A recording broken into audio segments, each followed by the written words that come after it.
Held a coup last month. Ministers of Defense, Interior and National Security have been meeting with Parliament's Defense and Interior Committee. Now let's go straight to Parliament, where Kamla Kluche is standing by with more details on this. Well, we'll bring you more details in our subsequent bulletins for this particular story.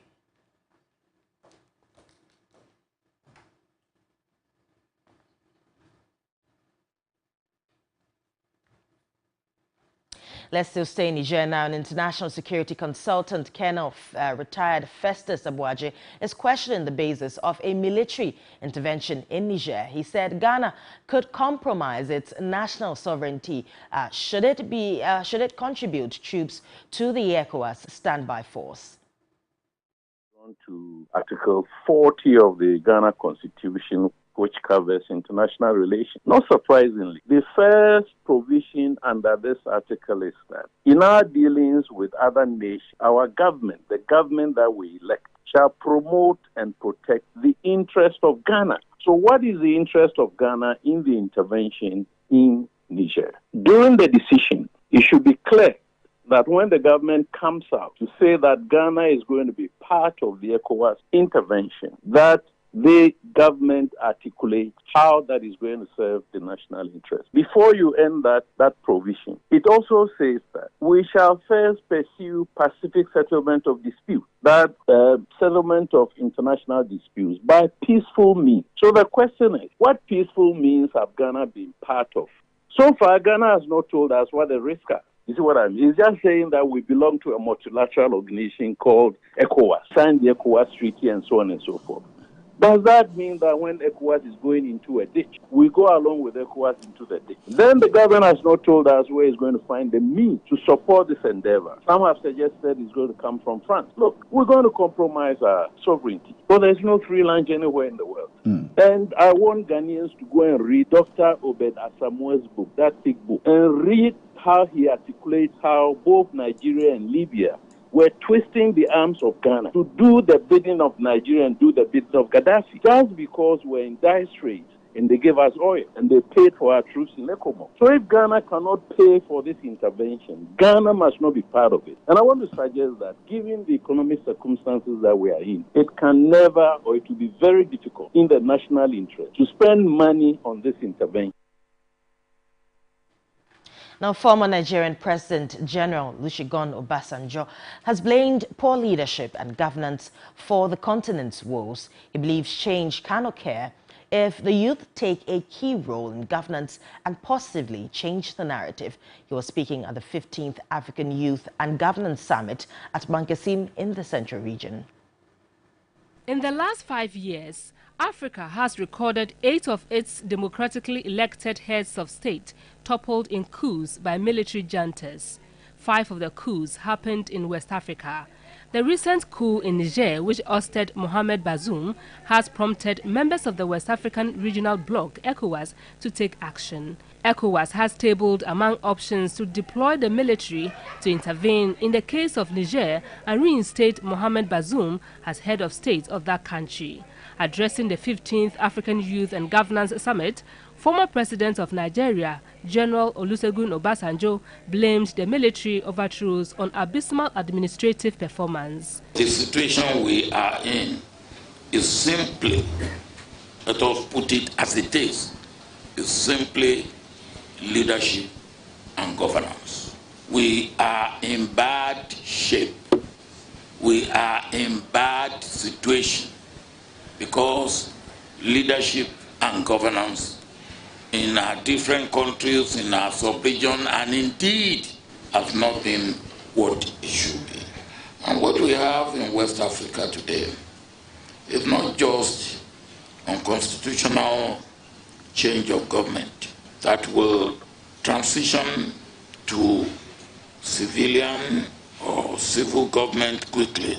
I visited one of the countries not too long ago, and after 2 nights, I came out with the feeling that young boys who are in charge of government, military, are not thinking of transition, they are thinking of one generation. They believe they require a generation to bring about the necessary change to the vestiges of colonialism and bad governance. He urged the youth to stand up and change the status quo when need be. I would like to throw a challenge to all young people gathered here to be bold and challenge status quo and conventions. One of the problems young people are facing in Africa is lack of opportunity. The summit was attended by more than 65 delegates from 26 African countries. Now, away from that, the National Labour Commission, NLC, and the Colleges of Education Teachers Association of Ghana, CTAG, are set to meet today over service of condition. CTAG has been on strike since August 1, with no intention to back down on their demands and to call off the strike. An earlier scheduled meeting with the NLC was cancelled last week at the request of CTAG. National President of CTAG, Prince Himan, said the NLC had always demonstrated bias towards the members. Hence, they will insist on evidence and signs of goodwill before giving any contrary directive to their members.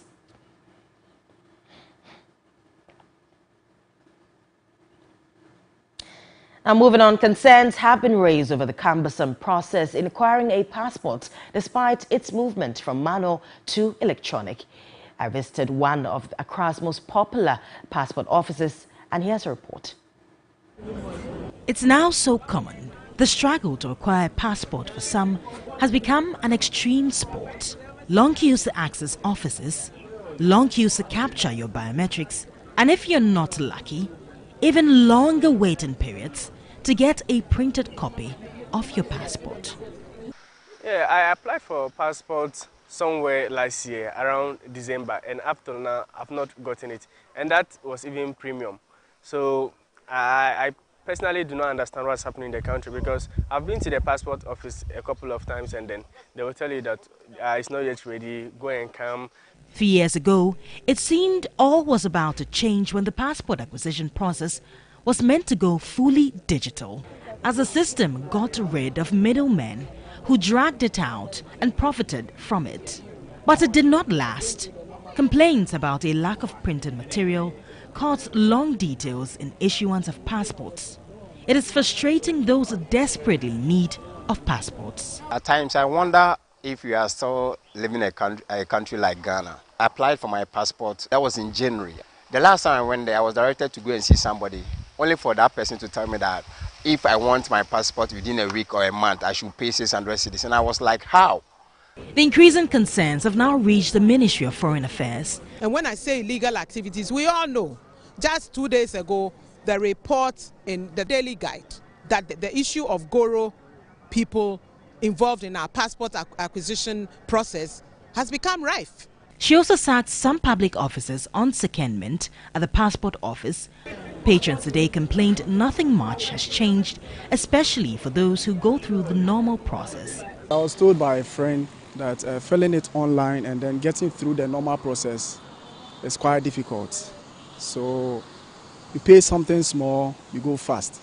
So actually I needed a passport for something urgently. So I recommended for the premium. So the lady took me 1,500 and then promised to do the premium for me, but ended up doing the standard, of which I think is a cheat. For now, many can only cling on the hope that the acquisition process might work for all as it should. Judith Awachitando, TV3 News, Accra. Now, away from this, more victims are expected to testify in the WA serial defilement case today after 9 others had their turn before the judge on Tuesday.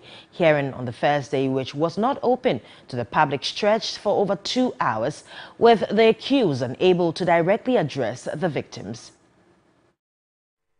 Ahmed Rashid, aka Anata, is charged with 18 counts of defilement, attempted defilement and indecent assault.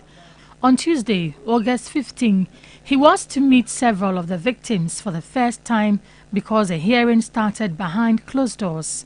9 of the survivors appeared to testify against him during the more than 2 hours of closed-door court hearings. The accused became sober upon seeing the victims and dropped his head, unwilling to face them directly. As the case progressed, the judge had to repeatedly tell him to maintain his posture. More victims are scheduled to testify on Wednesday, August 16, which increases the likelihood that the hearing will be over in a record month, according to the prosecution led by the Chief State Attorney Said Shakor. It's also important, and the law actually mandates us to protect their identity, to try and rehabilitate them in a sort. So we are taking every step that is necessary to secure the witnesses. But the witnesses were quite graphic, and you wouldn't believe they were children. They told the story in a very, very consistent, very coherent manner. We want to make sure that all the children that are involved, we are able to take all that testimony before we bring in the technical people like the investigator, the medical doctor, to come and testify. Contrary to the chaotic scene on Monday, the court premises was almost completely empty because of the extensive use of security personnel to uphold law and order. Let's do some transport stories now. And in a bid to reduce traffic and create a conducive business environment, the Greater Accra Regional Coordinating Council has served notice to restrict the movement of motorized tricycles. 13 out of 47 metropolitan, municipal and districts within the region are expected to formulate bylaws for implementation. Grace Hamwajiman has been following up on the latest directive.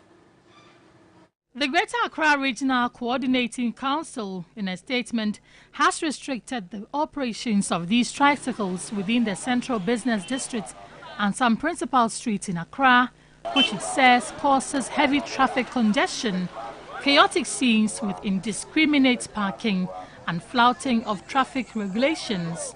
The restriction is therefore to create a conducive environment for businesses to thrive and for the comfort of travelers. Here at Gagbogloshi Market at Old Fadama, these operators were busily going about their business without any knowledge of the new directive. This is where most of us get our income from to cater for ourselves. So without using this pragya, I think that one will affect us a lot. We are students here. All of us here, we are students.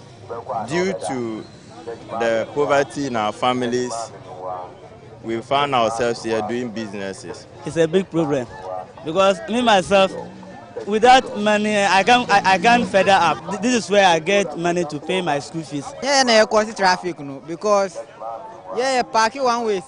We make sure we obey all the traffic regulations, so it's not true that we congest the markets. These tricycles have also become relief for many who engage their services. Their charges are cheaper, and that's why we patronize them. Government should allow them to operate. The 13 metropolitan municipalities and districts comprising Accra Metropolitan, Krowo, Korle Klote, Tema Metropolitan, La Dadekotopong, Lankwantanan Madina, Ayawaso East, Ayawaso West, Ayawaso Central, Ayawaso North, Lejikuku, Okaikwe North, and Adenta Municipal are expected to formulate bylaws for the smooth implementation of this directive. We know how it ended in the Ashanti region, and we wait to see how it will also end in the Greater Accra region. Grace Hamwajiman, TV3 News, Old Fadama. Interesting report there. Now moving on, the Trades Union Congress has cautioned government against proposing cost of living allowance COLA during the next salary negotiations. Now, according to the Deputy Secretary General Joshua and